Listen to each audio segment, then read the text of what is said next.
A very good evening to all the participants of this webinar. Friends, in today's webinar, we'll be studying accounting concepts, accounting principles, and accounting conventions. Accounting की अवधारणाएं, accounting के सिद्धांत और accounting के प्रथाएं या accounting की रूढ़ियां, जो भी आप कहें, ये हमारा यूनिट 2 है। अकाउंटिंग क्या है, इसके पहले के यूनिट में हमने समझा था। आज और 2 सेशंस के दौरान हम लोग समझने की कोशिश करेंगे, 2 या 3 सेशंस के दौरान, जितने भी जल्दी हो सकेगा, कि अकाउंटिंग के अवधारणाएं क्या हैं, कॉन्सेप्ट्स क्या हैं, प्रिंसिपल्स क्या हैं, कन्वेंशंस क्या हैं। इस यूनिट को पढ़ने के बाद आप जो आधारभूत अकाउंटिंग कॉन्सेप्ट्स हैं, जो अकाउंटिंग के सिद्धांत हैं और जो कन्वेंशंस हैं, उनको समझ पाएंगे। और जब हम ट्रांजैक्शन और इवेंट्स की रिकॉर्डिंग करते हैं तो इन कॉन्सेप्ट्स, प्रिंसिपल्स और कन्वेंशंस का उस पर क्या असर होता है, ये भी आप समझ पाएंगे। इसके अलावा जो मूलभूत अकाउंटिंग के अजम्पशंस हैं, जो धारणाएं हैं, मूलभूत अकाउंटिंग की धारणाएं, उनको आप पहचान लेंगे।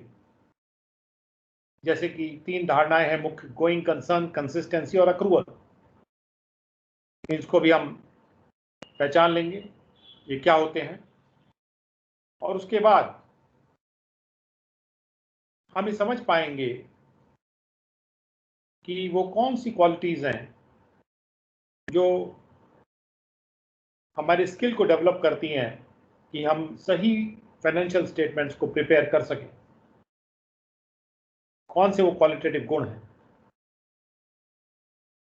जो हमारे उस स्किल को, उस दक्षता को डेवलप करते हैं कि समय के साथ हम अच्छे फाइनेंशियल स्टेटमेंट्स को प्रिपेयर कर सकें। तो फ्रेंड्स, आज के इस वेबिनार के दौरान ये जो एक टेबल बनी हुई है कुछ कॉन्सेप्ट्स की, तो 12 कॉन्सेप्ट्स को हम मुख्यतः समझेंगे। तो कॉन्सेप्ट्स हैं, कुछ कन्वेंशंस हैं और कुछ सिद्धांत हैं।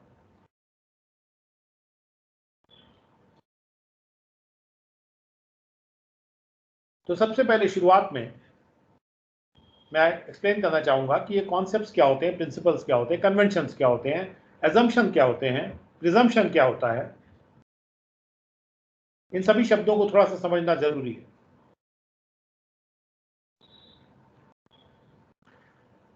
हालांकि इस टॉपिक को पढ़ने के दौरान भी हम इसको रिपीट करेंगे,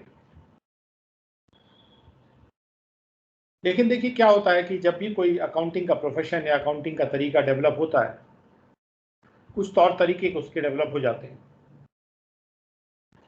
जब कुछ तौर तरीके डेवलप हो जाते हैं और वो मजबूती से अपनी पकड़ लेने लगते हैं, तो वो हमारी धारणाएं बन जाती हैं, वो हमारे एजम्पशंस बन जाते हैं। जब वो और मजबूती लेते हैं और जब उसमें प्रिडिक्शन का एलिमेंट भी आ जाता है, अनुमान का एलिमेंट भी आ जाता है, तब वो एजम्पशन प्रिजम्पशन बन जाते हैं हमारे लिए। धीरे धीरे जब इनकी जड़ें और मजबूत होती जाती हैं, तो ये हमारे लिए प्रथाएं बन जाती हैं, हमारे कन्वेंशंस बन जाते हैं। और जड़ें मजबूत होती हैं, रूढ़ियां बन जाती हैं, ये और मजबूत कस्टम्स बन जाते हैं, रीतियां बन जाती हैं। धीरे धीरे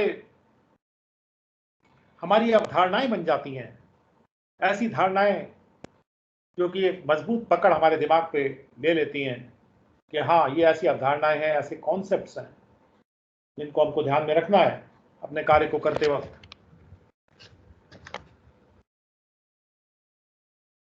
तो इस प्रकार से जो कन्वेंशन से कॉन्सेप्ट्स में डेवलप हो जाते हैं और कॉन्सेप्ट्स धीरे धीरे जाके सिद्धांत बन जाते हैं। जैसे न्यूटन का सिद्धांत है, प्रिंसिपल्स बन जाते हैं। तो जब इस सिद्धांत का रूप धारण करने लगते हैं तो कोई भी प्रोफेशन एक साइंस, एक विज्ञान का रूप धारण करने लगता है।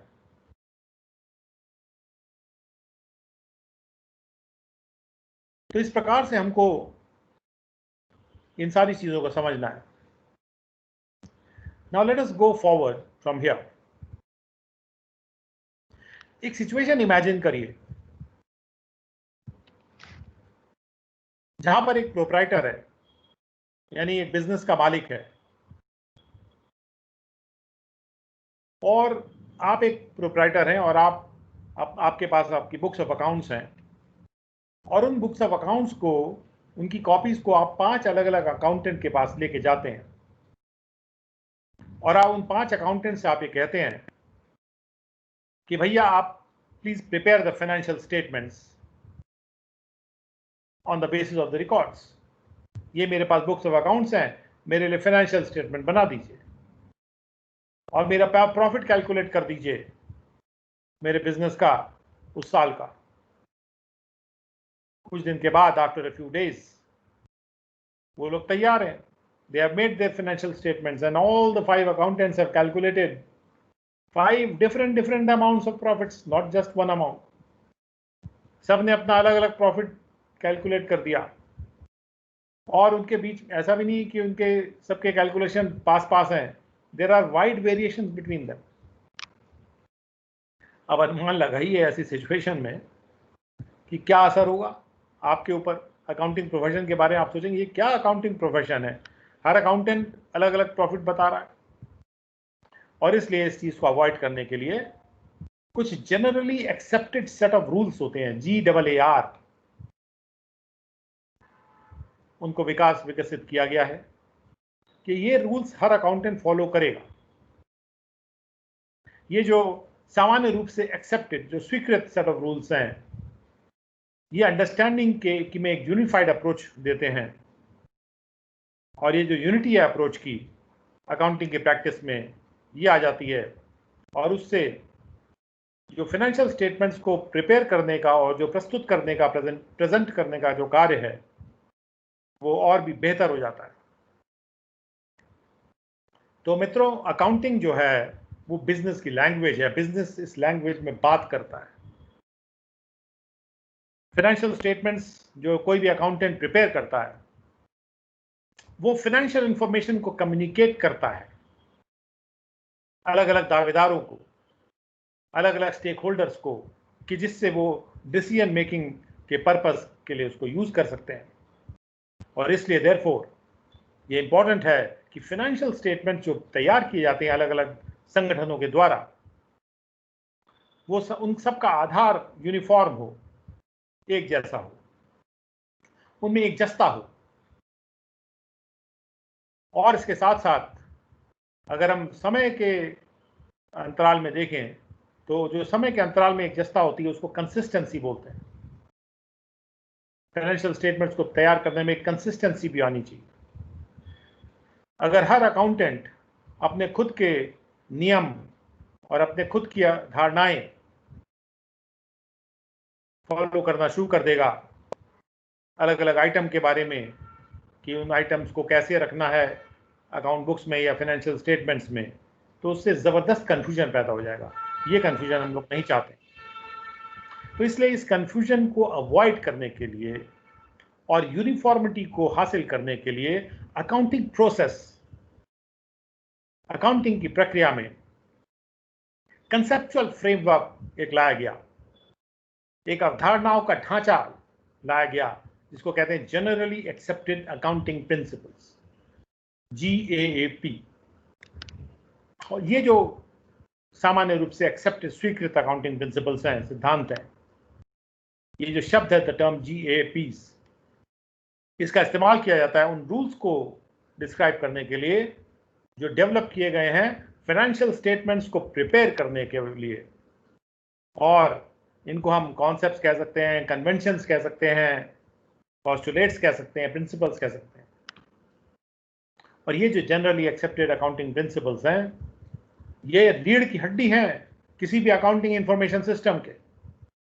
ये बैकबोन है जिसके बिना पूरा सिस्टम खड़ा नहीं हो सकता सीधा। ये जो प्रिंसिपल्स हैं ये ग्राउंड के रूल्स हैं जो कि पैरामीटर्स को और कंस्ट्रेंट्स को डिफाइन कर रहे हैं, जिसके अंतर्गत अकाउंटिंग की रिपोर्ट जनरेट होती हैं। उन फैक्टर्स को डिफाइन कर रहे हैं, उन रुकावटों को बता रहे हैं, क्या नहीं करना है, किन चार दीवारियों के भीतर रहना है, कौन से फैक्टर्स, कौन से पैरामीटर्स का ध्यान रखना है, ग्राउंड रूल्स क्या हैं जो कि उन पैरामीटर्स और कंस्ट्रेंट्स को डिफाइन करते हैं। ये बात वो प्रिंसिपल्स बताते हैं। अकाउंटिंग के जो सिद्धांत हैं वो आधारभूत नियम हैं, आधारभूत धारणाएं हैं जिस पर पूरा का पूरा अकाउंटिंग सिस्टम डेवलप किया गया है और स्थापित किया गया है। It has been developed and established. Accounting जो है वो बहुत से विविध अकाउंटिंग स्टैंडर्ड के साथ चिपक के रहेगा, जो कि रेगुलेटरी अथॉरिटी के द्वारा इशू किया जाता है। रेगुलेटरी अथॉरिटीज का काम है संयमन करना, रेगुलेट करना, जिससे अकाउंटिंग पॉलिसीज, अकाउंटिंग की नीतियां स्टैंडर्डाइज हो सकें, उनके मानक प्रदान करना उनको, जिससे स्पेसिफिक सर्कमस्टांसेस में स्टैंडर्डाइज्ड तरीका कौन सा इस्तेमाल किया जाएगा, उसके लिए अकाउंटिंग स्टैंडर्ड्स भी लागू किए गए। तो ये जो अवधारणा का ढांचा है, कंसेप्चुअल फ्रेमवर्क है, ये जो जनरली एक्सेप्टेड अकाउंटिंग प्रिंसिपल्स हैं और अकाउंटिंग स्टैंडर्ड्स हैं, ये अकाउंटिंग का थ्योरी बेस माना जाता है। अकाउंटिंग के जो कॉन्सेप्ट्स हैं, धारणाएं हैं, ये वो धारणाएं हैं जिसके आधार पे जो फाइनेंशियल स्टेटमेंट्स है बिजनेस के, वो तैयार किए जाते हैं। कुछ ऐसे कॉन्सेप्ट्स हैं जो कि देखे गए हैं, जो कि या तो देखे गए हैं या फिर उनको धारण कर लिया गया या स्वीकार कर लिया गया अकाउंटिंग में, जिससे एक यूनिफाइंग स्ट्रक्चर हमें मिल जाए, एक इंटरनल लॉजिक मिल जाए अकाउंटिंग प्रोसेस के लिए। जो अवधारणा वर्ड है उसका मतलब होता है आइडिया या कोई नोशन या दिमाग में सोच विचार, जिसको सब लोग मान के चल रहे हैं। यूनिवर्सल एप्लीकेशन है, सब लोग इसको अप्लाई कर रहे हैं। फाइनेंशियल ट्रांजैक्शंस को इन कॉन्सेप्ट्स के लाइट में देखा जाता है और यही कॉन्सेप्ट जो है अकाउंटिंग मेथड्स को गवर्न करते हैं। तो इसलिए कॉन्सेप्ट्स वो आधारभूत धारणाएं हैं और शर्तें हैं जो एक आधार है जिसके ऊपर अकाउंटेंसी को बैठाया गया है। फिजिकल साइंस की तरह नहीं है ये, क्योंकि अकाउंटिंग कॉन्सेप्ट जो हैं ये साइंटिफिक बेसिस पे इनके कॉन्सेप्ट्स को डिफाइन नहीं किया जाता। ये कंसेंसस के सभी लोग मानते हैं हाँ ऐसा करना चाहिए, इसके पीछे कोई साइंटिफिक रूल्स नहीं है, साइंटिफिक प्रूफ नहीं है, लेकिन कंसेंसस है। सब लोग समझते हैं हाँ ये मेथड ठीक है और सब लोग उसको मानते हैं, यूनिवर्सल एप्लीकेशन है। और ये जो अकाउंटिंग के कॉन्सेप्ट्स हैं यही नींव है, यही आधार है जिसके आधार पे अकाउंटिंग के प्रिंसिपल्स फॉर्मुलेट किए गए। कॉन्सेप्ट्स के आधार पे अकाउंटिंग के प्रिंसिपल्स फॉर्मुलेट किए गए। तो अकाउंटिंग जो प्रिंसिपल्स हैं वो थॉट की बॉडी है। डॉक्ट्रिन मतलब जो एक्सपर्ट थॉट, जो कि थ्योरी या प्रोसीजर्स के साथ जुड़ा रहते हैं अकाउंटिंग के। और आजकल जो प्रैक्टिसेस हैं अकाउंटिंग की उसके एक्सप्लेनेशन के रूप में है ये अकाउंटिंग प्रिंसिपल्स, कि ये प्रैक्टिस क्यों फॉलो हो रही, क्योंकि इसके पीछे ये प्रिंसिपल है।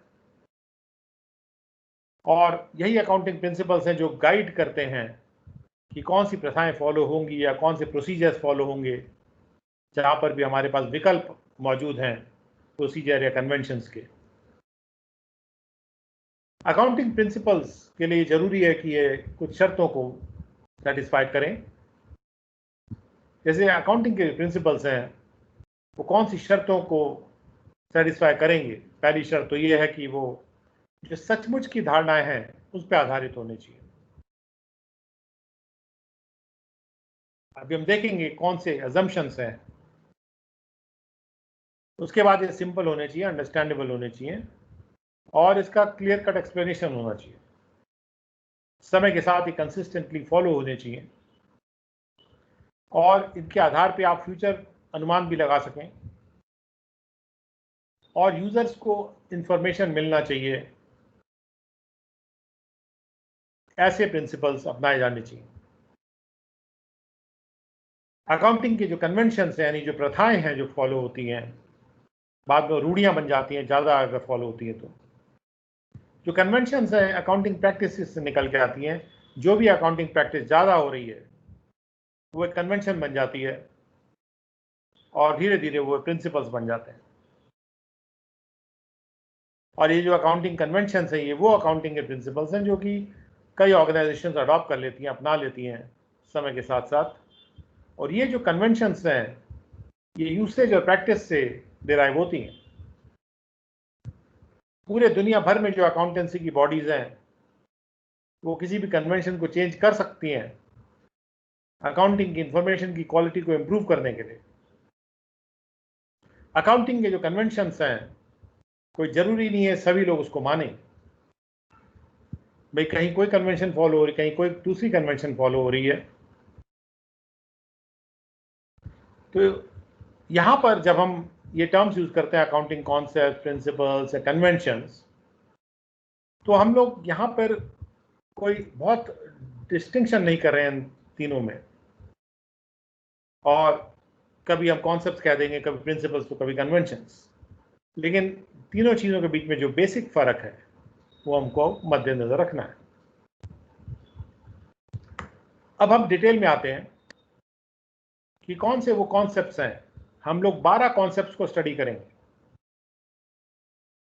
हम 12 प्रिंसिपल्स को या 12 कन्वेंशंस को स्टडी करेंगे। चाहे आप उनको कॉन्सेप्ट कह दीजिए, प्रिंसिपल्स कह दीजिए, कन्वेंशंस कह दीजिए, कुछ भी कह दीजिए, 12 होंगे। हम 12 कॉन्सेप्ट्स को स्टडी करेंगे। पहला कॉन्सेप्ट है एंटिटी कॉन्सेप्ट। एंटिटी कॉन्सेप्ट ये कहता है कि बिजनेस एंटरप्राइज एक अलग आइडेंटिटी है, उसकी एक अलग पहचान है, उसका ओनर अलग है, बिजनेस एक अलग पहचान है। तो अकाउंटेंट्स को बिजनेस को एक अलग एंटिटी मानना चाहिए जो ओनर से अलग है। बिजनेस ट्रांजैक्शंस को रिकॉर्ड किया जाता है बिजनेस की बुक्स ऑफ अकाउंट्स में, और ओनर के जो ट्रांजैक्शंस हैं ओनर की पर्सनल बुक्स ऑफ अकाउंट्स में मेंटेन किया जाता है। ओनर की बुक्स ऑफ अकाउंट्स अलग होती हैं और बिजनेस की बुक्स ऑफ अकाउंट्स अलग होती हैं।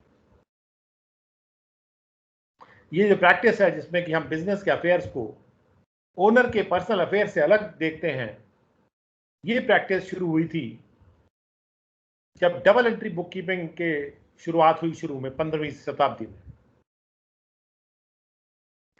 ये जो एंटिटी का कॉन्सेप्ट है ये बिजनेस के अफेयर्स को अलग करने में मदद करता है पर्सनल अफेयर्स से। इसका जो आधारभूत कॉन्सेप्ट है ये अप्लाई किया जाता है हर ऑर्गेनाइजेशन के द्वारा, चाहे वो सोल प्रोप्राइटरशिप हो या पार्टनरशिप हो या कंपनी। एंटिटी कॉन्सेप्ट का मतलब है कि एंटरप्राइज लायबल है ओनर की ओर कैपिटल इन्वेस्टमेंट करने के लिए। ओनर ने अपना कैपिटल एंटरप्राइज में इन्वेस्ट कर रखा है और उस एंटरप्राइज की दावेदारी है या जिम्मेदारी है कि उसको वापस करे।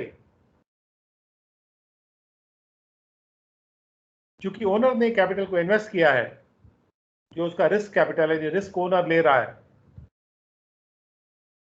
तो इसलिए जो भी प्रॉफिट कमाएगा एंटरप्राइज, ओनर का क्लेम है, ओनर का दावा है उसके प्रॉफिट पर भी।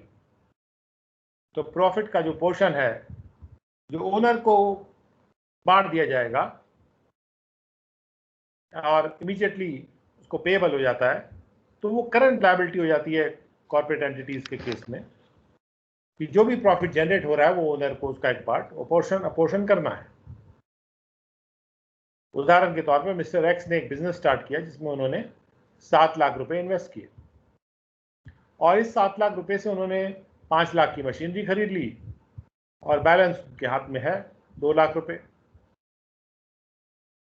तो जो फाइनेंशियल पोजीशन है वो इस प्रकार से है कि कैपिटल 7 लाख रुपए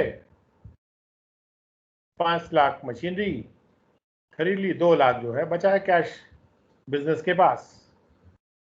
इसका मतलब ये है कि जो एंटरप्राइज है, ये जो कंपनी है जिसमें इन्वेस्टमेंट किया है ओनर ने, जिसमें मिस्टर एक्स ने इन्वेस्टमेंट किया था, तो वो कंपनी मिस्टर एक्स को 7 लाख रुपए वापस करेगी। अब अगर मिस्टर एक्स 5,000 रुपये कैश में से निकाल के अपने फैमिली के एक्सपेंसेस में खर्चा कर लेते हैं बिजनेस के फंड से,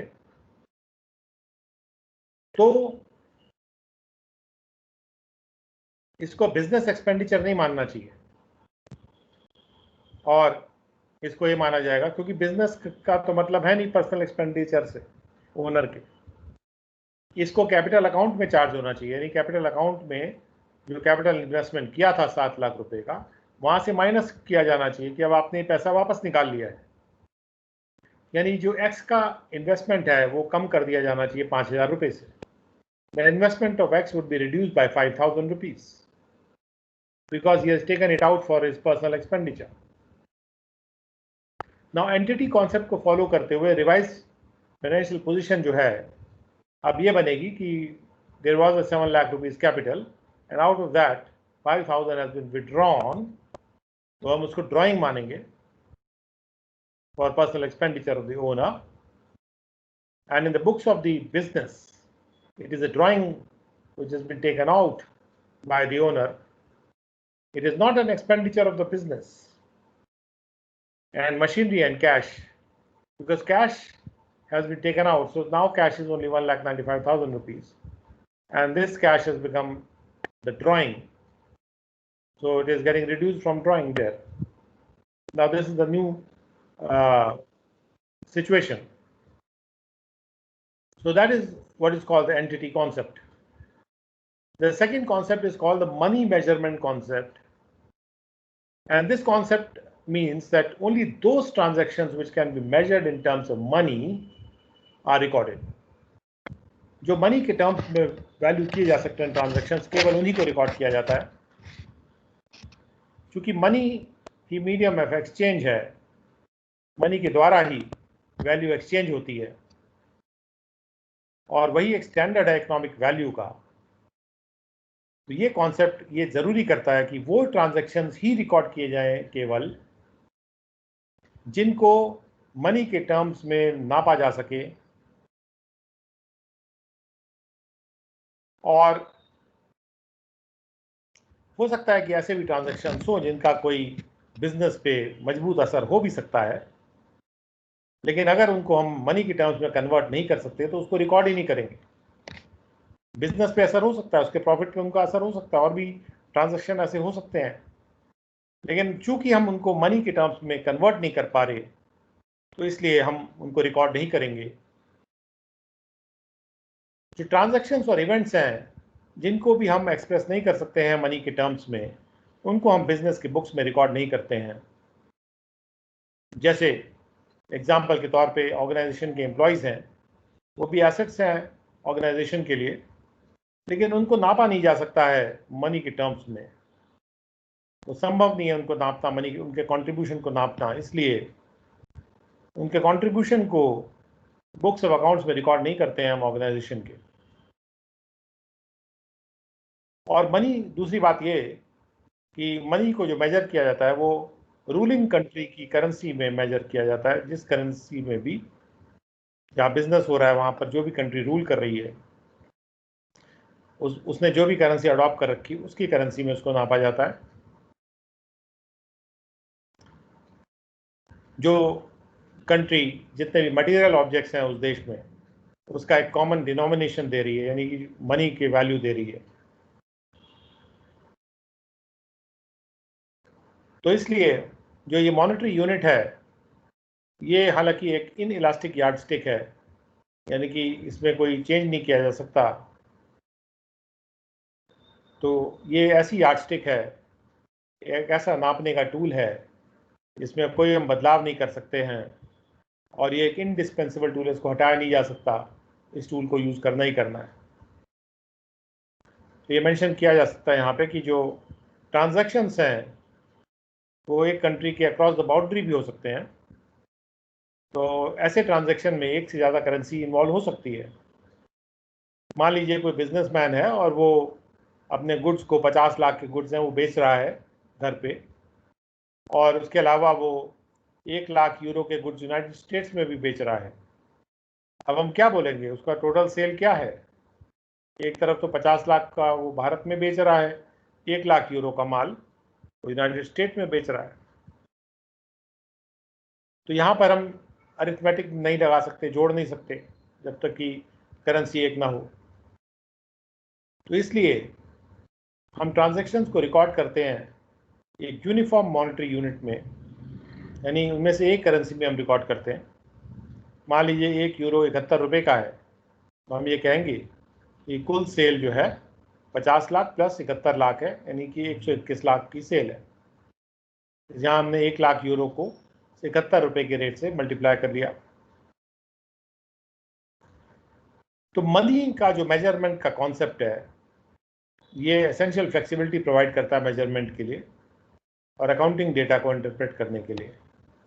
इससे एक लचीलापन आ जाता है। अगर मनी का मेजरमेंट कॉन्सेप्ट नहीं यूज़ करेंगे तो हमको वैल्यू करना मुश्किल हो जाएगा डेटा को।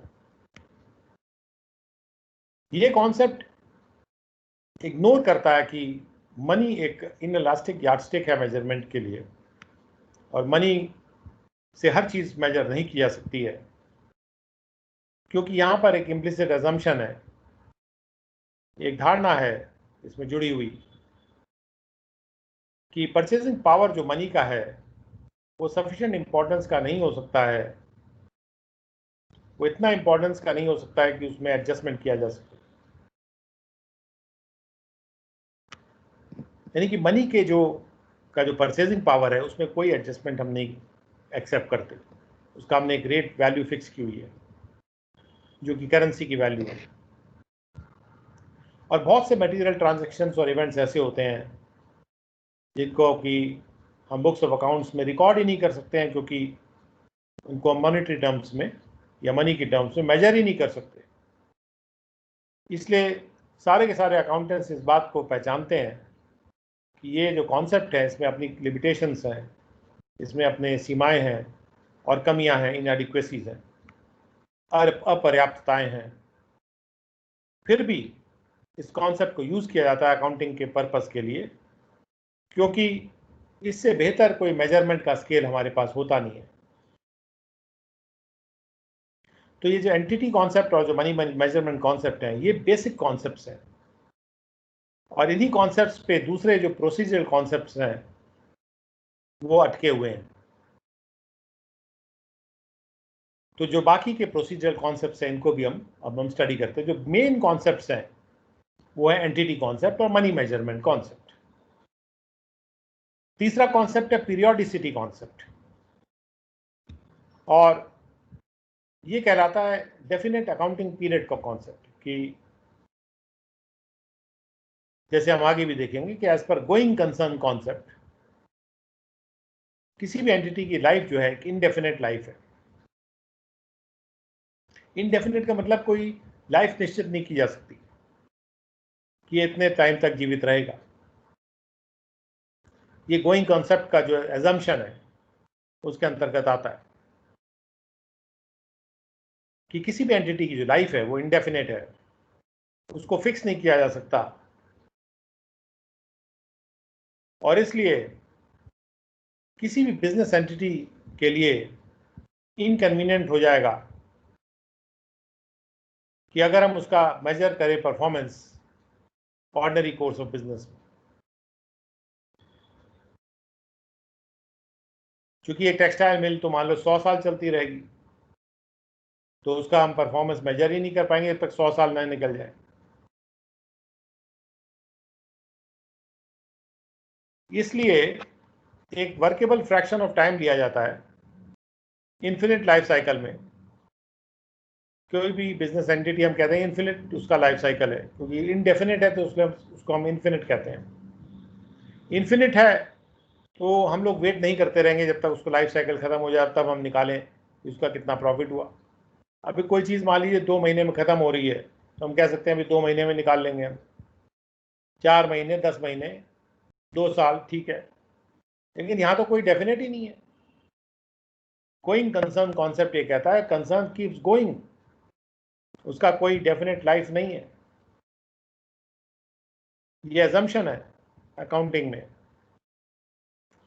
इसलिए इन्फिनिट लाइफ साइकिल का एक वर्केबल फ्रैक्शन ऑफ टाइम ले लिया जाता है और उसमें फाइनेंशियल पोजीशन को देखा जाता है। और सामान्यतः 1 साल का जो पीरियड है उसको लिया जाता है परफॉर्मेंस को मेजर करने के लिए और परफॉर्मेंस को अप्रेज करने के लिए फाइनेंशियल पोजीशन की। हालांकि ये कभी 6 महीना, 9 महीना, 15 महीना कुछ भी हो सकता है। सामान्यतः 1 साल का पीरियड लिया जाता है और कहीं कहीं एनुअल पीरियड लिया जाता है, कहीं वित्त वर्ष लिया जाता है, क्योंकि 1 अप्रैल से लेकर 31 मार्च तक जाता है। इस कॉन्सेप्ट के अनुसार अकाउंट्स को तैयार किया जाना चाहिए एक सर्टन पीरियड के बाद, और लाइफ के अंत का इंतजार नहीं करना है एंटिटी के। आमतौर पे ये जो पीरियड है ये 1 कैलेंडर ईयर का होता है। जनरली हम 1 अप्रैल से लेकर 31 मार्च को फॉलो करते हैं और इस प्रकार से परफॉर्मेंस को अप्रेज करने के लिए ये कोई जरूरी नहीं है कि हम बहुत लंबे समय का रेवेन्यू और एक्सपेंडिचर की ओर देखें। हम एक साल के पीरियड को देखते हैं और इसलिए ये कॉन्सेप्ट जो है ये अकाउंटिंग सिस्टम को वर्केबल बना देता है। और जो अक्रूवल टर्म है, जो कि एक और एजम्पशन है, उस टर्म को, शब्द को मीनिंगफुल करार देता है। भाई हम किसी इनकम को अक्रू कर गई कैसे कह सकते हैं जब हम इनफिनिट लाइफ लेके चल रहे हैं। अगर कोई इनडेफिनिट टाइम फ्रेम की बात करेगा तो अक्रू कोई चीज हो ही नहीं सकती है। कोई अनपेड एक्सपेंसेस नहीं हो सकते हैं इनडेफिनेट पीरियड ऑफ टाइम में। कोई नॉन रिसीट ऑफ रेवेन्यू नहीं हो सकता है इनडेफिनेट पीरियड ऑफ टाइम में। अक्रूड एक्सपेंसेस या अक्रूड रेवेन्यू जो होता है वो केवल एक फाइनाइट टाइम फ्रेम के लिए माना जा सकता है, जिस फाइनाइट टाइम पीरियड को हम अकाउंटिंग पीरियड बोलते हैं। और इसलिए ये जो पीरियोडिसिटी का कॉन्सेप्ट है ये इस काम को आसान बना देता है कि हम अलग अलग पीरियड के फाइनेंशियल स्टेटमेंट्स को एक दूसरे से कंपेयर कर सकते हैं। ये इस बात को भी फैसिलिटेट करता है, आसान बनाता है कि जो अकाउंटिंग का ट्रीटमेंट है वो यूनिफॉर्म और कंसिस्टेंट रह सकता है प्रॉफिट्स को पता लगाने के लिए या एसेट्स को पता लगाने के लिए किसी भी बिजनेस के। हम एक यूनिफॉर्म और कंसिस्टेंट समय के साथ जो एक जैसा रहने वाला सिस्टम है, ट्रीटमेंट है, उसको फॉलो कर सकते हैं अगर हम पीरियोडिसिटी के कॉन्सेप्ट को ध्यान में रख के चल रहे हैं। उसके बाद पीरियोडिक रेवेन्यूज और पीरियोडिक एक्सपेंसेस को आपस में मैच कराने के लिए भी, यानी एक पीरियड के कितने रेवेन्यू थे उसी पीरियड के एक्सपेंडिचर कितना है, इसको आपस में मैचिंग पीरियड के रेवेन्यू और मैचिंग पीरियड के एक्सपेंसेस को लेके हम करेक्ट रिजल्ट पे पहुंच सकते हैं किसी भी बिजनेस ऑपरेशन। क्योंकि हो सकता है कि ऐसा ना हो कि हम रेवेन्यू ज़्यादा पीरियड का ले लें, एक्सपेंसेस कम पीरियड के ले लें, तो उससे हमको प्रॉफिट का सही अंदाजा नहीं लगेगा। तो ये हुआ पीरियोडिसिटी कॉन्सेप्ट। चौथा कॉन्सेप्ट है तो है अक्रूवल का कॉन्सेप्ट। इस अक्रूवल कॉन्सेप्ट के अंतर्गत जो ट्रांजैक्शंस के जो इफेक्ट हैं और जो दूसरे इवेंट्स के जो इफेक्ट हैं, ट्रांजैक्शंस और इवेंट्स के जो इफेक्ट हैं, उनको मर्केंटाइल बेसिस पे हम रिकॉग्नाइज करते हैं। यानी जब भी ट्रांजैक्शन इवेंट घटित हो गया, अकर हो गया, कैश उसमें आया कि नहीं आया उससे मतलब नहीं है। जब ट्रांजैक्शन या इवेंट हो गया, जैसे सेल हो गया, परचेज हो गया, पैसा रिसीव हुआ कि नहीं हुआ उसको नजरअंदाज करते हुए ट्रांजैक्शन और इवेंट्स की वैल्यू को अगर हम मर्केंटाइल बेसिस पर रिकॉग्नाइज कर लेते हैं, मर्केंटाइल बेसिस यानी जब वो घटित हो रहा है और उसको हम रिकॉर्ड कर लेते हैं अकाउंटिंग के रिकॉर्ड्स में और फाइनेंशियल स्टेटमेंट्स में भी उन ट्रांजैक्शंस और इवेंट्स को हम दर्शा देते हैं उस पीरियड के लिए जिस पीरियड से वो रिलेट करता है, तो हम लोग प्रॉफिट पे आसानी से पहुंच सकते हैं, सही प्रॉफिट निकाल सकते हैं। जो फाइनेंशियल स्टेटमेंट्स अक्रूवल बेसिस पर प्रिपेयर किए जाते हैं वो उनको सूचित करते हैं यूजर्स को कि कौन से ऐसे पास्ट के इवेंट्स थे जिसमें पेमेंट इन्वॉल्व है और इसमें कैश रिसीव हुआ है, और वो ये भी इन्फॉर्म करते हैं कि ऐसे कौन से ट्रांजैक्शन इवेंट्स हैं जहां पे फ्यूचर में कैश आएगा या जाएगा, और कौन से ऐसे संसाधन हैं जो कि कैश को रिप्रेजेंट करते हैं जो फ्यूचर में रिसीव होगा, कौन से ऐसे संसाधन हैं जिस पे कैश रिसीव नहीं होना है या जिस पे रिसीव हो गया। ये सारी चीज़ें अक्रूवल बेसिस पे अगर हम अकाउंटिंग को करते हैं तो शामिल होती हैं अकाउंट बुक्स में। अक्रूवल शब्द को समझने के लिए, इस अजम्पशन को समझने के लिए अक्रूवल भी वन ऑफ द अजम्पशंस है, जो गोइंग कंसर्न जैसे एक एग्जम्पशन है। इस अजम्पशन को समझने के लिए रेवेन्यू और एक्सपेंसेस की नॉलेज का होना जरूरी है। तो रेवेन्यू क्या है? रेवेन्यू जो है वो इनफ्लो है कैश का, रिसीवेबल्स का और दूसरे कंसिडरेशंस का जो आ रहा है, जो ऑर्डिनरी एक्टिविटीज से अराइज हो रहा है। मान लीजिए चाहे गुड्स का सेल हो रहा हो, चाहे सर्विस रेंडर हो रही हो, या एंटरप्राइजेस का रिसोर्स का यूज किया जा रहा हो इंटरेस्ट जनरेट करने के लिए, रॉयल्टी जनरेट करने के लिए, डिविडेंड जनरेट करने के लिए, इन सारे एक्टिविटीज से रेवेन्यू कैश के रूप में या रिसीवेबल्स के रूप में या दूसरी कंसिडरेशन के रूप में आता है। एग्जाम्पल के रूप में मिस्टर एक्स ने एक क्लॉथ मर्चेंटाइजिंग का बिजनेस स्टार्ट किया।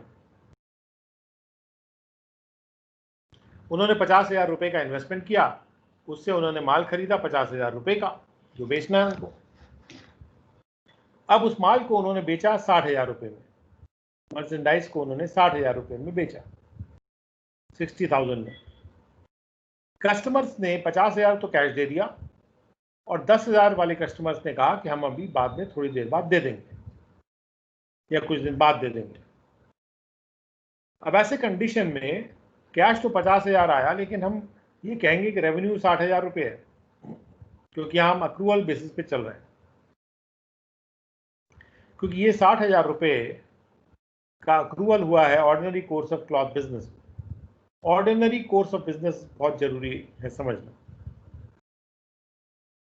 Accrual ordinary course of business में दिया जाता है। किसी चीज को भी अक्रूवल नहीं मानते जब तक कि ऑर्डिनरी कोर्स में ना आई हो। तो यहाँ पे 50,000 तो कैश है, लेकिन 10,000 रिसीवेबल है। रिसीवेबल अब रिसीव होगा, अभी रिसीव नहीं हुआ।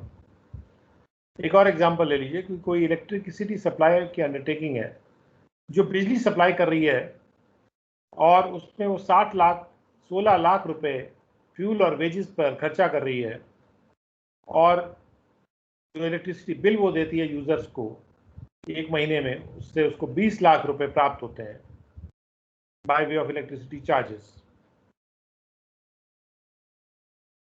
So this is the revenue.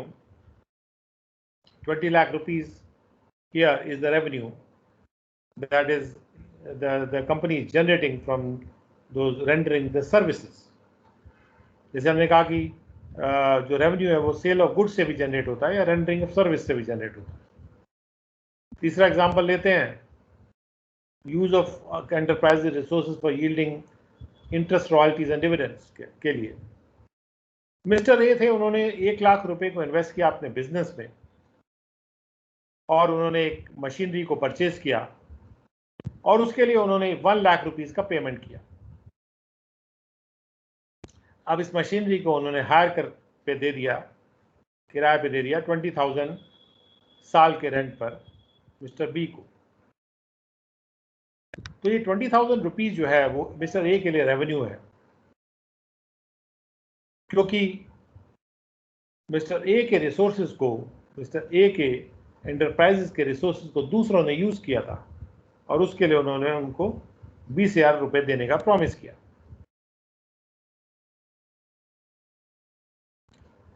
ये तो हो गया रेवेन्यू। अब एक्सपेंडिचर को भी समझना जरूरी है अगर हमें एक्रूअल को ठीक से समझना है।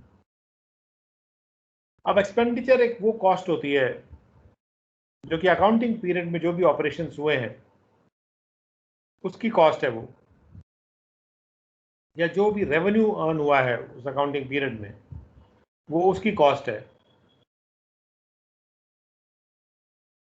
या जो भी बेनिफिट प्राप्त हुए हैं बिजनेस को जो उस पीरियड के बियॉन्ड के नहीं है, उन रेवेन्यू या उन बेनिफिट्स को प्राप्त करने के लिए जो भी कॉस्ट इनकर की गई है वो एक्सपेंडिचर है अक्रूवल बेसिस पे। जैसे यहाँ पे अगर हम एग्जांपल लें तो मिस्टर एक्स ने मान लीजिए 50,000 रुपये खर्च किए थे, हमने देखा था ऊपर 50,000 रुपये उन्होंने खर्च किए थे, उससे मर्चेंडाइज खरीदा। तो यहाँ पे उन्होंने एक एक्सपेंडिचर किया है जिससे जनरेट करेंगे वो रेवेन्यू, 60,000 का रेवेन्यू जनरेट करेंगे क्योंकि माल उन्होंने 60,000 का बेचा। दूसरे इंस्टेंस में जहाँ पे हमने देखा 16 लाख रुपए इलेक्ट्रिसिटी कंपनी खर्चा कर रही है, तो ये उसका एक्सपेंडिचर है। ऑल्सो जब भी किसी एसेट को यूज किया जाता है जिसकी एक फाइनाइट लाइफ है, उसका बेनिफिट जनरेट करने के लिए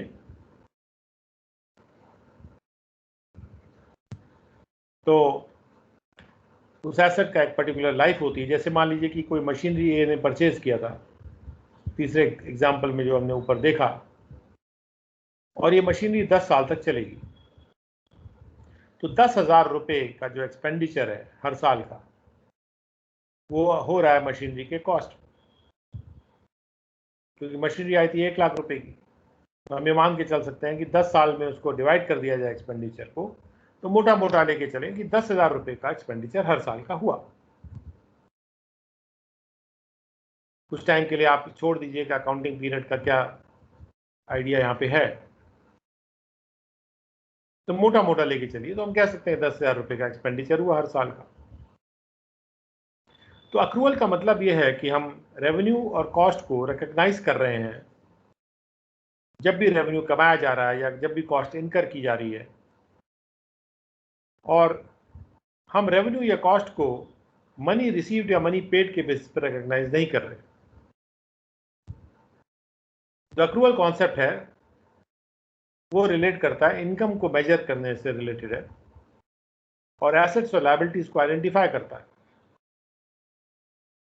एग्जाम्पल के रूप में मिस्टर जेडी ने क्लॉथिंग खरीदी, कपड़े खरीदे 50,000 रुपये के, और उसके लिए उन्होंने कैश दिया 20,000 रुपये, और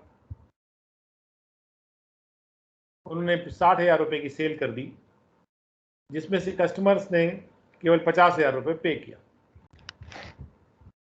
तो यहाँ पे 60,000 रुपये की सेल हुई, पैसा आया कि नहीं आया उससे मतलब नहीं है, लेकिन रेवेन्यू यहाँ पे 60,000 रुपये लिया जाएगा अक्रूवल बेसिस। हालांकि कैश केवल 50,000 रुपये रिसीव हुआ है, 50,000 रुपये रेवेन्यू नहीं लिया जाएगा, रेवेन्यू लिया जाएगा 60,000 रुपीज। इसी तरह से जो एक्सपेंडिचर है, यानी जो उस रेवेन्यू को प्राप्त करने के लिए जो कॉस्ट इनकर किया गया है वो 50,000 रुपये होगा। हालांकि कैश तो केवल 20,000 रुपये दिया गया है, लेकिन कुल जो कॉस्ट इनकर कर ली गई है 50,000 रुपये की, तो ये जो कपड़ा खरीदा गया वो 50,000 रुपये का खरीदा गया। तो इस तरह से इस एग्जाम्पल में जो रेवेन्यू होगा वो होगा 60,000, और जो एक्सपेंडिचर होगा एक्चुअल बेसिस पे वो होगा 50,000, और इस तरह से 10,000 का revenue minus expenditure will be the profit. तो इस तरह से अक्रूवल कॉन्सेप्ट जो है वो एक फाउंडेशन देता है हमको। इस फाउंडेशन पे, इस नींव पे आजकल का जो अकाउंटिंग है उसका स्ट्रक्चर खड़ा हुआ है, उसको विकसित किया गया है। अब ये तो हुआ अक्रूवल बेसिस। इसके विपरीत जो बेसिस है, उसका विकल्पी जो बेसिस है वो एक cash basis of accounting. Cash basis में हम केवल कैश पे ध्यान देते हैं, कितना कैश मिल रहा है, और उसमें से माइनस करते हैं कितना कैश पे कर दिया। तो cash received minus cash paid को हम प्रॉफिट मान लेते हैं। लेकिन रेवेन्यू हो सकता है कैश में ना भी रियलाइज किया जाए, हो सकता है कैश तुरंत मिल जाए, साइमल्टेनियसली मिल जाए, या फिर रेवेन्यू के आने से पहले भी मिल सकता है एडवांस में, और रेवेन्यू के क्रिएट होने के बाद भी मिल सकता है क्रेडिट के रूप में, जब हम क्रेडिट पीरियड दे देते हैं पेमेंट करने के लिए। इसी तरह से एक्सपेंसेस जो हैं, कोई जरूरी नहीं है कि वो कैश में ही पे हो। कैश या तो तुरंत आ सकता है, या एक्सपेंसेस के पहले भी आ सकता है, एक्सपेंसेस के बाद में भी आ सकता है। तो A1 सिचुएशन जो है, जहां पर रेवेन्यू के पहले कैश प्राप्त हो रहा है, तो A1 सिचुएशन से एक लायबिलिटी क्रिएट हो जाती है, क्योंकि रेवेन्यू के पहले कैश आ गया तो कैश एडवांस में आ गया। A2 में कैश बाद में आया, तो यहां पर एक एसेट क्रिएट हुआ जो कि ट्रेड का रिसीवेबल है। ऐसे B1 के केस में एक्सपेंडिचर से पहले कैश दे दिया गया, तो ये एक ट्रेड का एडवांस दे दिया गया जब भी कैश दिया गया एडवांस में। जबकि B2 वाले केस में, जहां पे एक्सपेंडिचर के बाद कैश दिया गया है, एक्सपेंडिचर को इनकर करने के बाद कैश दिया गया है, वहां पर एक लायबिलिटी खड़ी हो जाती है, उसको हम पेबल बोलते हैं, ट्रेड बोलते हैं, यह हमारी आउटस्टैंडिंग लायबिलिटी होती है। अगर कोई भी खर्चे, अगर कोई एक्सपेंसेस ऐसे हैं जो कि अनपेड रह जाते हैं गुड्स के रिस्पेक्ट में, तो उनको हम कहते हैं कि ये ट्रेड पेबल्स हैं, रिस्पेक्ट में वो हमने पेमेंट अभी किया नहीं है, गुड्स हमने ले लिया। लेकिन अगर गुड्स के अलावा कोई अगर दूसरे खर्चे हैं जो अनपेड रह गए हैं, उसको हम एक्सपेंस पेबल बोलते हैं, ना कि ट्रेड पेबल। तो ये हुआ हमारा अक्रूवल का कॉन्सेप्ट। इसके बाद आता है हमारा मैचिंग कॉन्सेप्ट। मैचिंग कॉन्सेप्ट में हम एक्सपेंसेस को रेवेन्यू के साथ मैच करते हैं उस पीरियड के लिए जिस पीरियड को कंसिडर हम कर रहे हैं, यानी उसी पीरियड के एक्सपेंसेस लेते हैं, उसी पीरियड के हम रेवेन्यू लेते हैं, और दोनों को आपस में मैचिंग रेवेन्यू एंड एक्सपेंडिचर को लेके और दोनों को उसमें से माइनस करते हैं। केवल मैच करने वाले आपस में मैच करने वाले एक्सपेंसेस और रेवेन्यूज को ही हम कंसिडर करते हैं। ऑर्गेनाइजेशन के फाइनेंशियल स्टेटमेंट्स में अगर कोई भी रेवेन्यू रिकॉग्नाइज कर लिया गया है, तो उससे रिलेटेड जो भी एक्सपेंसेस हैं वो भी रिकॉग्नाइज कर लिए जाएंगे। तो ये जो कॉन्सेप्ट है, ये मैचिंग कॉन्सेप्ट अक्रूवल कॉन्सेप्ट पे आधारित है, ये कैश कॉन्सेप्ट पे आधारित नहीं है, क्योंकि ये कंसिडर कर रहा है कि जो एक्सपेंसेस हैं वो अकर करते हैं और जो इनकम है वो अकर करते हैं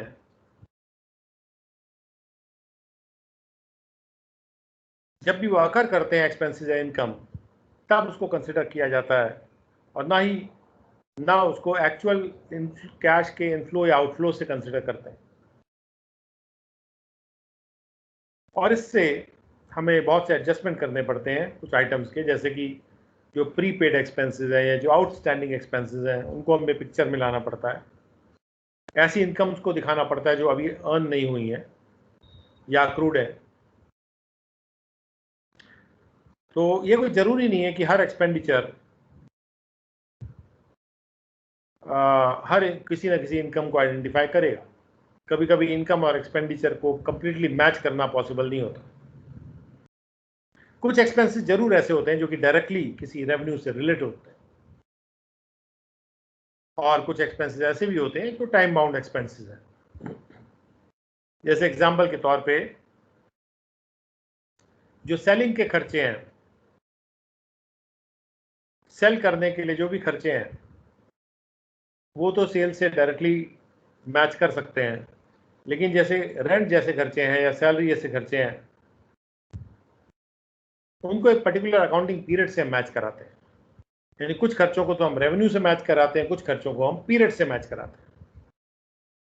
दूसरे शब्दों में जो पीरियोडिसिटी कॉन्सेप्ट है वो भी फॉलो किया जा रहा है मैचिंग के कॉन्सेप्ट में, यानी मैचिंग के कॉन्सेप्ट में अक्रूवल का कॉन्सेप्ट को फॉलो किया जा रहा है और पीरियोडिसिटी के कॉन्सेप्ट को भी फॉलो किया जा रहा है।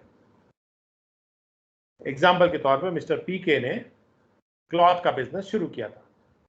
उन्होंने 10,000 पीसेस गारमेंट्स के परचेज किए और 100 रुपये एक पीस का था और उन्होंने उसमें से 8,000 पीसेस बेच दिए और 150 रुपये पर पीस पर उन्होंने ये बिक्री करी और उनका जो अकाउंटिंग पीरियड था वो 12 मंथ्स का था, 1 जनवरी से 31 दिसंबर 2015 का।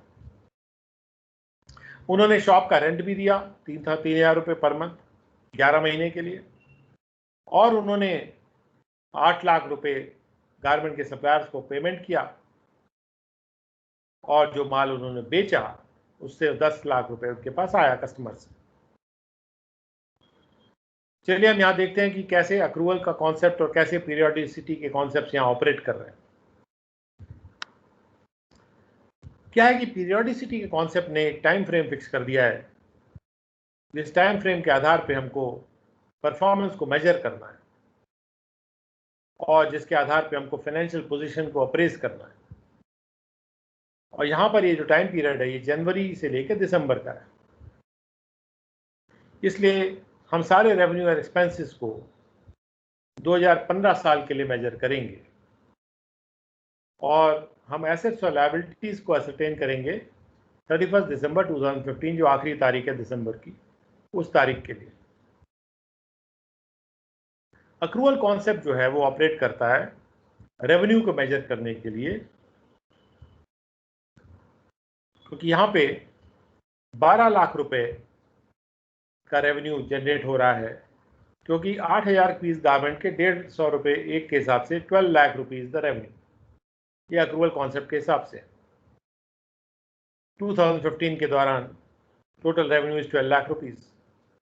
हालांकि cash received was 10 lakh rupees, लेकिन 10 lakh is not the revenue but 12 lakh is the revenue as per the accrual concept. And also the expenses,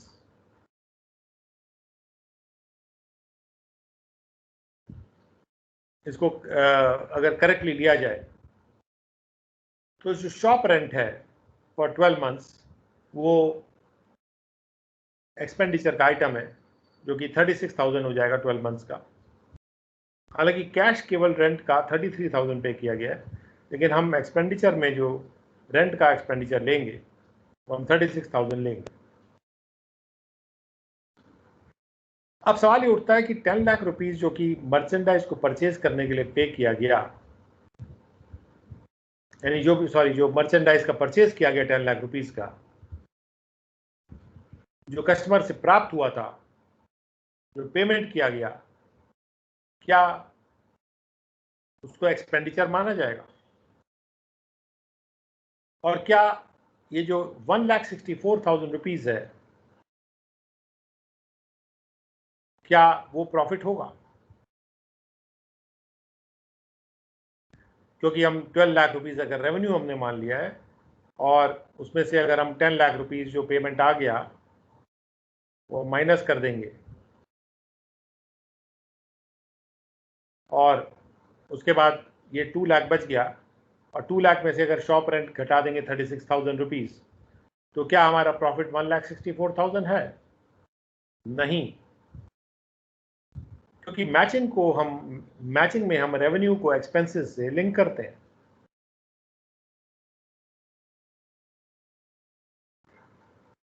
तो यहां पर हमारा जो रेवेन्यू है वो 12 लाख रुपीज है।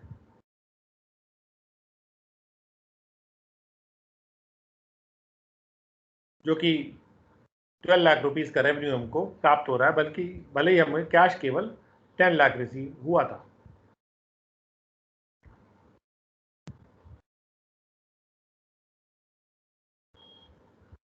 सो revenue minus expenses is profit.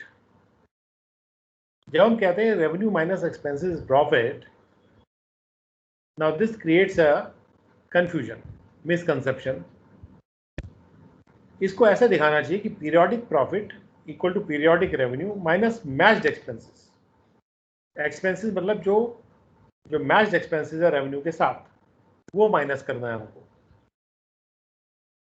यानी कि किसी भी अकाउंटिंग पीरियड के रेवेन्यू से हम वो वाले एक्सपेंसेस को माइनस करेंगे जो उस रेवेन्यू को जनरेट करने के लिए खर्चे किए गए थे,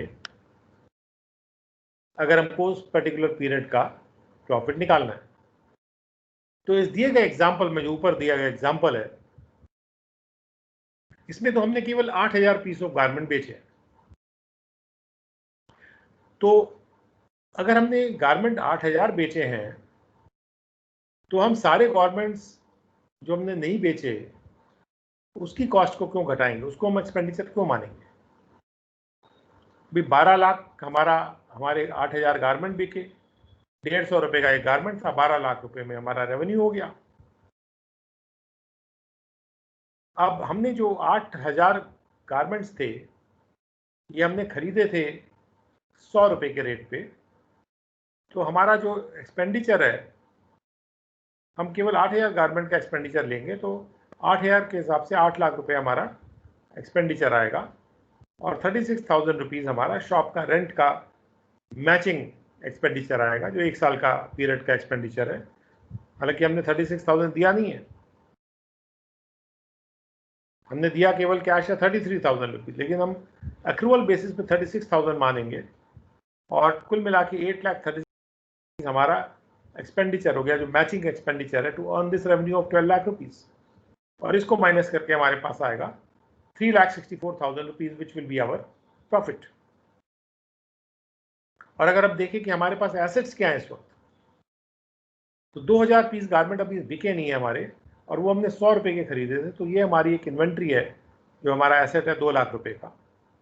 और 2 लाख रुपए हमको मिलना भी बाकी है, क्योंकि 12 लाख रुपए में से अभी 2 लाख मिला नहीं है, 10 लाख रुपया केवल मिला है।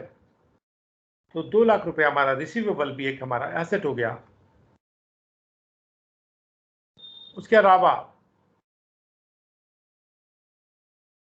हमारे पास जो कैश है,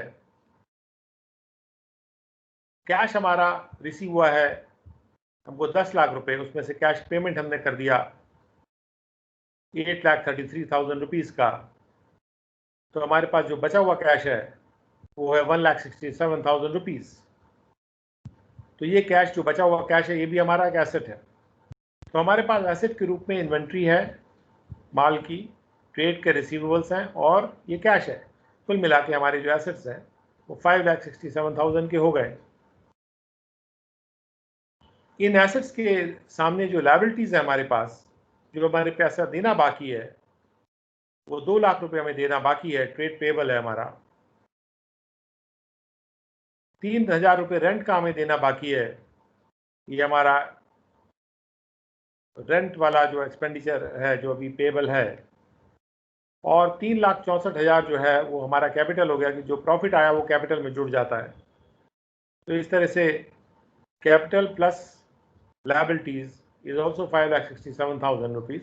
So normally the capital plus liabilities for a certain period is equal to the assets, which is also 5,67,000 rupees. ये ट्रेड पेबल्स के लिए जो 2 लाख रुपए के ट्रेड पेबल है, क्योंकि हमने जो सामान खरीदा था उसमें हमने 10,000 रुपीज का ही पेमेंट किया है, 2,000 रुपीज हमारा पेमेंट करना बाकी है, तो that is the trade payable.